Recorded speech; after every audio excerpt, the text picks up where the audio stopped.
BFM Business, midi, l'heure H, l'invité. Audrey Maubert. L'invité, on le disait à l'instant, Pascal Le Chevalier, fondateur de What's Hot Media. Merci d'être avec nous dans l'heure H en studio de surcroît. Disney+, c'est la bouffée d'air de la compagnie, l'entité génératrice de revenus. On l'a vu dans quelques chiffres dans le journal, mais là, ça se confirme. Alors ça se confirme parce que la pandémie est passée par là. Donc il y a eu un double effet ciseau. D'un côté, les parcs qui ont été fermés, qui ont du mal à réouvrir, les tournages qui se sont arrêtés, les salles qui sont fermées, les DVD qui ne se vendent plus, et puis la SVOD, donc la vidéo à la demande par abonnement, qui a explosé du fait que les gens étaient chez eux et que Disney est entré dans un bon timing, en particulier en Europe, pour lancer son offre. Donc tous ces éléments réunis font qu'aujourd'hui, la SVOD, c'est un peu l'or des studios. C'est ça, c'est l'effet d'aubaine. C'est un effet d'aubaine fabuleux et qui a permis en fait à Disney de compenser tout ce qui était perdu temporairement ou pas par ailleurs. Oui, on le verra sur les perspectives de la suite. L'avenir nous le dira précisément si c'est totalement perdu ou si il y aura un véritable effet rattrapage. Pour revenir en détail sur ces quelques chiffres, 60,5 millions d'abonnés. Il y avait un objectif minimal d'abonnés qui a été atteint 4 ans plus tôt que prévu véritablement. On était déjà dans cette tendance, de toute façon, où on avait vu des chiffres au plus bas et donc on est facilement 4 ans plus tôt. Alors, il y a plusieurs éléments, mais depuis le démarrage, compte tenu de son faible prix pour le consommateur final, Disney+ a été très très vite. Toutes les publications du premier et du deuxième trimestre montraient une croissance extrêmement rapide.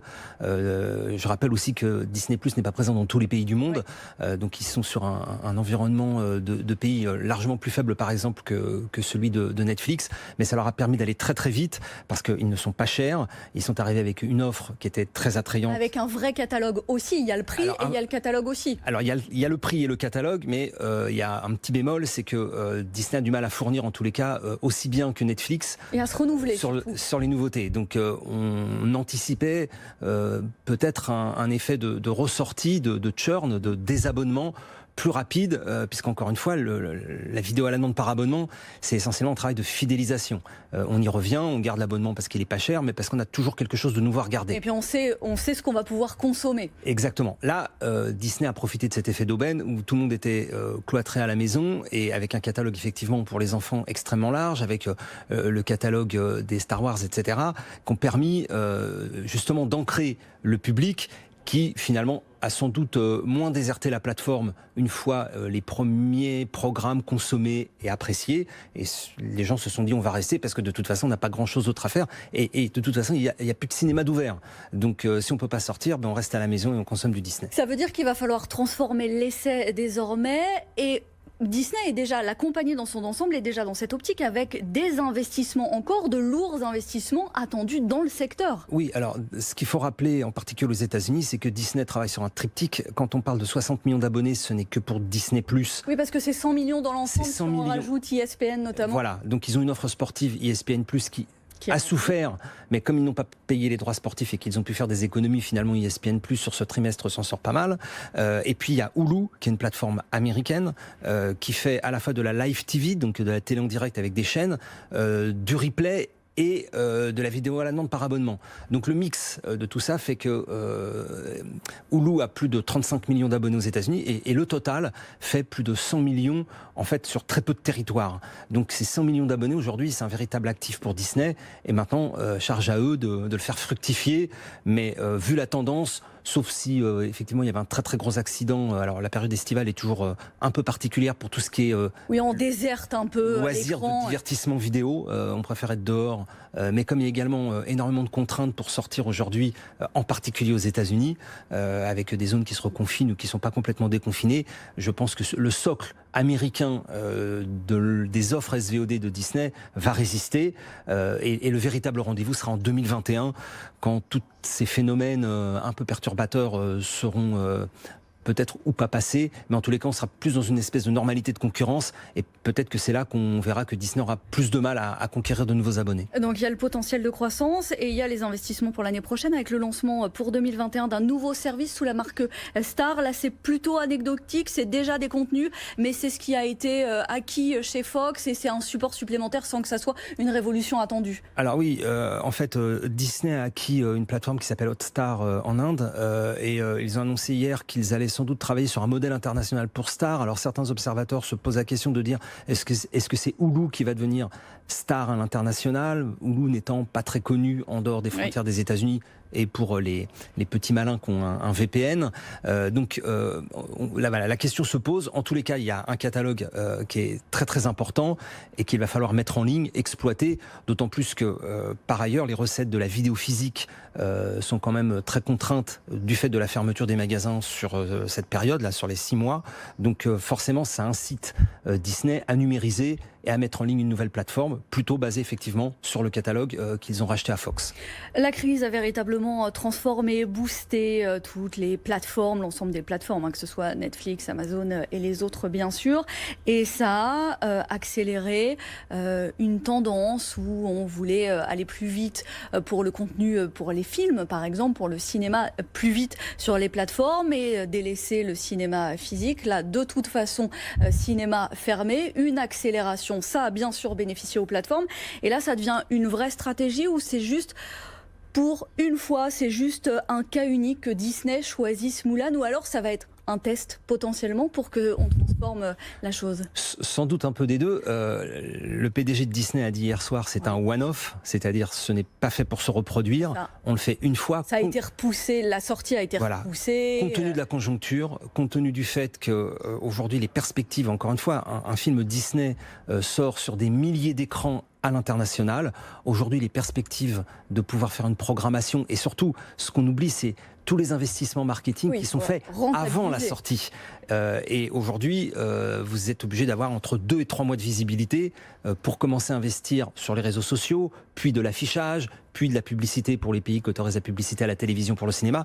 Tout ça, aujourd'hui, est gelé. Donc le risque, c'est de dire on va sortir un film qui a coûté quelques très très grosses dizaines de millions, voire plus de 100 millions de dollars pour se fabriquer, et on fait un saut dans le vide, et aujourd'hui préfère sécuriser en faisant donc ce qu'ils appellent un one-off. Donc c'est un test qui est complexe à comprendre puisqu'on est sur une plateforme de SVOD qu'on paye mensuellement et à laquelle va falloir rajouter $30 ou 30 €. On verra dans les pays dans lesquels est aujourd'hui présent Disney+, et 30 € pour voir un film. Alors en totale exclusivité, c'est à la fois cher et pas cher. Pourquoi ? Parce que si on va au cinéma avec des enfants, par exemple, une famille normale, 2 enfants, 2 parents, même avec une carte, le parking, les kilomètres en voiture, plus cher. Les pop-corn, ça vous revient, allez, entre 50 et 100 € ou 100 $. Là, vous pourrez être 5 ou 6 à la maison, faire vous-même les pop-corn et vous en aurez pour $30 ou 30 €. Donc, faut aussi. Donc c'est un pari finalement qui peut être gagnant pour les abonnés américains. C'est $30 supplémentaires. Le pari peut être gagnant. C'est un pari qui peut être gagnant. Ça va leur permettre de mesurer l'attractivité de cette offre et puis et ferrer potentiellement la stratégie à venir. Exactement. Et comme vous le dites, peut-être que c'est une stratégie qui va s'inscrire dans les usages parce que le cinéma en tant que tel aujourd'hui est chahuté et que les productions sont dans certains cas terminées. Les films, les bobinos sur étagère, et donc faut agir, faut diffuser, voilà, oui, faut distribuer. Rentabiliser. Et finalement, ça permet de flécher directement le film produit vers le diffuseur. Et aussi, est-ce que ce sera un moyen de rentabiliser aussi toutes les mesures sanitaires supplémentaires mises en place pour les tournages désormais? Ça va être un moyen justement de doser le coût du film? Sans doute, mais là on est devant presque une page blanche parce qu'on a appris fin mai que les tournages recommençaient et tout le monde s'est voulu rassurant. C'est vrai que c'est des coûts supplémentaires, donc va falloir économiser par ailleurs. Et économiser par ailleurs aujourd'hui, c'est aussi mettre ces programmes à disposition de manière plus rapide auprès du public. Donc c'est pour ça que les plateformes de VOD à l'acte et de SVOD sont un écrin extrêmement intéressant. Maintenant, il faut que le public soit au rendez-vous. Mais encore une fois, si le public n'a pas le choix et que les films ne sortent pas en salle, puisque tel est bien le sujet, on a vu qu'en France, il y a déjà des phénomènes de certains studios qui commencent à Oui, ça y est, ça commence. Gaumont, qu'on voyait plutôt réfractaire, a commencé à franchir le pas. Rentabilité oblige, à se dire, à s'allier du côté de Netflix, justement, pour que les films aient une vie. Voilà, faut pas oublier que le cinéma est un art, mais que les entreprises de production et de distribution sont aussi des entreprises qui ont des budgets à respecter. Et encore une fois, elles sont historiquement dans un cercle vertueux qui est on investit dans un film, on le met sur le marché, on a des recettes. Et avec ces recettes ou avec les bénéfices, ça permet de financer d'autres œuvres. Aujourd'hui, si le marché s'arrête, c'est l'hécatombe et c'est la catastrophe. Donc c'est pour ça qu'ils recherchent tous des solutions. Puis je pense qu'à un moment donné, il faut aussi passer de l'autre côté du mur et de dire que la SVOD, c'est complémentaire du cinéma, c'est complémentaire de la télévision. En France, on aime bien opposer ces modes d'exploitation et de distribution, mais pour le consommateur, ce qui est important, c'est d'avoir accès aux œuvres. Et il est capable aussi de faire lui-même son choix entre se rendre dans une salle, regarder la télévision, regarder du replay, ou s'abonner à une plateforme de SVOD. On s'écartera peut-être de ces fameux débats récurrents sur la sélection des films pour Cannes, pour les Césars, etc. Avec cette avancée. Un dernier point vis-à-vis de Disney+. Le titre progressait largement avant bourse à Wall Street, notamment les bonnes perspectives. C'est ça qui peut fonctionner, qui peut porter le titre du côté de la cotation, du groupe côté streaming. Les investisseurs ont eu tendance initialement à sous-estimer la force de Disney+. Là, ils vont voir... Alors oui, alors la cotation, enfin le marché boursier est aussi un peu décorrélé, très fluctuant et très décorrélé. Aujourd'hui, il y a une guéguerre, par exemple, entre la valorisation boursière entre Netflix et Disney, sont à peu près au même niveau, à quelques dizaines de millions de dollars près, mais ça vaut entre 220 et 250 milliards de dollars, mais c'est dans le même ordre. Le vrai sujet pour Disney, c'est qu'aujourd'hui, il recueille énormément d'abonnés. Par contre, on a quand même vu dans certaines études que sur la fréquence d'usage, donc sur des études utilisateurs américaines, que Disney aujourd'hui est quand même loin d'être au niveau de Netflix. Donc c'est à la fois un pari que d'arriver à remonter à ce niveau-là, en termes de fidélisation, d'usage de la plateforme. On l'a vu tout à l'heure, s'il n'y a pas de contenu, c'est plus compliqué à tenir. Et puis, il y a les perspectives globales du marché qui aujourd'hui sont en fait inespérées. D'ailleurs, à toutes les interviews avec les investisseurs, ils disent prudence, prudence, prudence. Parce que si on applique les mêmes chiffres sur 2021, il va y avoir plus d'abonnés à la SVOD dans le monde qu'il n'y aura d'habitants. Donc, il faut faire attention. Mais oui, ce sont des perspectives porteuses. Ça permet de renouveler le modèle. Et finalement, pour ces entreprises-là, c'est peut-être aussi une façon de survivre à la crise. Exactement, transformation de modèle, prudence, on verra cela bien évidemment sur les mois à venir pour l'ensemble du secteur. Merci Pascal Le Chevalier, vous êtes fondateur de What's Up Media. Merci d'avoir été dans l'orage.